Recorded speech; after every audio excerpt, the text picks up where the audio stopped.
சொல்றாரு, ஐஸ்வர்யா பொறுமையா குளிச்சுட்டு வா, அதுக்குள்ள உன் தலையெழுத்த நான் மாத்தி காட்டுறேன்.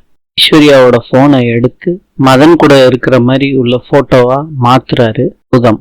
வச்சுட்டு பெட்ல உட்கார்றாரு கௌதம். அப்ப ஐஸ்வர்யா குளிச்சுட்டு வந்துடுறாங்க. என்ன ரொம்ப அமைதியா உட்கார்ந்துகிட்டு இருக்கீங்க கௌதம்? நீங்க இந்த மாதிரி உட்கார்ற ஆள் கிடையாதே. என்ன சொன்னாலும் நீ திருந்த போறது இல்ல. அப்புறம் என்ன, நீங்க ரொம்ப யோகியம் சொல்றாரு வேதாச்சலத்துக்கிட்ட.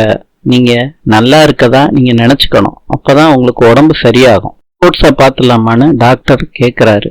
மகா குடுக்கறாங்க ரிப்போர்ட்ஸ. இந்த கேஸ் கியூரபிள் தான். சொன்னேன்ல, வில் பவர் ரொம்ப முக்கியம். நீங்க போய் ரெஸ்ட் எடுத்துக்கோங்க. உங்க தாத்தாவுக்கு நோய் எதிர்ப்பு சக்தி இல்லாம இருக்கு, அதனால இன்ஃபெக்ஷன் சீக்கிரத்துல வந்துடும். அவரை கொஞ்சம் கவனமா பாத்துக்கோங்க சூர்யா. சந்தோஷமா வச்சுக்கோங்க. தேவையில்லாத விஷயங்கள்லாம் அவர் காதுக்கு போக கூடாது, தூரமா வச்சுக்கோங்க. நான் சொன்ன மாதிரி இந்த வியாதியை குணப்படுத்திடலாம். நான் டேப்லெட்லாம் எழுதி கொடுக்குறேன், ரெகுலரா கொடுங்க. திரும்பியும் பாக்குறேன் சூர்யா. Bye sir. பானு பாட்டி சொல்றாங்க, நம்ம வீட்டுல ஒரு நல்ல காரியம் நடந்துச்சுன்னா தாத்தா ரொம்ப சந்தோஷமா இருப்பாரு. விஜயலட்சுமி சொல்றாங்க, விஜய் அனாமிகா கல்யாணத்தை நம்ம நடத்திட்டோம்னா மாமா சந்தோஷமா இருப்பாருல்ல. பிரியா ஜோசியர்கிட்ட பேசியிருப்பா, நான் தாத்தா கிட்ட சொல்லிடுறேன். பாட்டி பா சோகமா இருக்காங்க. ஈஸ்வரி சொல்றாங்க, போன் அடிக்கிறதுல எடுத்துட்டு வா பிரபா. நல்ல விஷயம் சொல்றதுக்கு தான் கால் பண்ணேன். விஜய்க்கு கல்யாணம் பண்றதுக்கு நாள் குறிக்கிறாங்கம்மா. நாளைக்கு ஜோசியரு வர்றாருமா. அப்படியா மகா? டாக்டரை பாக்குறதுக்காண்டி ஃபாரின்ல இருந்து ஒரு டாக்டர் வந்தாருமா. என்ன சொன்னாரு மகா? தாத்தாவோட ரிப்போர்ட் எல்லாம் பார்த்துட்டு கூடிய சீக்கிரமே குணப்படுத்திடலான்னு சொன்னாருமா.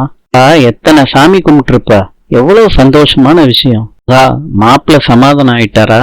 அம்மா போக போகதாமா சரியாகும். நான் வச்சிடுறேன். சரி வச்சிரு. கிட்ட கோடீஸ்வரி சொல்றாங்க, விஜய் தம்பிக்கு கல்யாணமா, நாளைக்கு நாள் குறிக்கிறதுக்கு ஜோசியர் வர்றாராம். இப்படியாமா? விஜய் கால் பண்ணி வர சொன்னியே. சாரி அனாமிகா. என்ன சாரி? நாளைக்கு காலையில உங்க அப்பா அம்மாவை கூட்டிட்டு வீட்டுக்கு வா அனாமிகா. கல்யாணத்தை உடனே நடத்தலான்னு முடிவு பண்ணிட்டாங்க. தேதியை குறிக்கிறதுக்காண்டி ஜாதகக்காரங்க வர்றாங்க நாளைக்கு. பிரபா விஜய் போட்டோவை பார்த்துக்கிட்டு கதவை சாத்திக்கிட்டு அழுகுறாங்க. அப்பா கூப்பிடுறாங்கன்னு பிரபாவை அனுப்பி வைக்கிறாங்க. அப்ப பெட்ஷீட்டை மடிக்கிறப்ப கிரீட்டிங் கார்டை பாக்குறாங்க.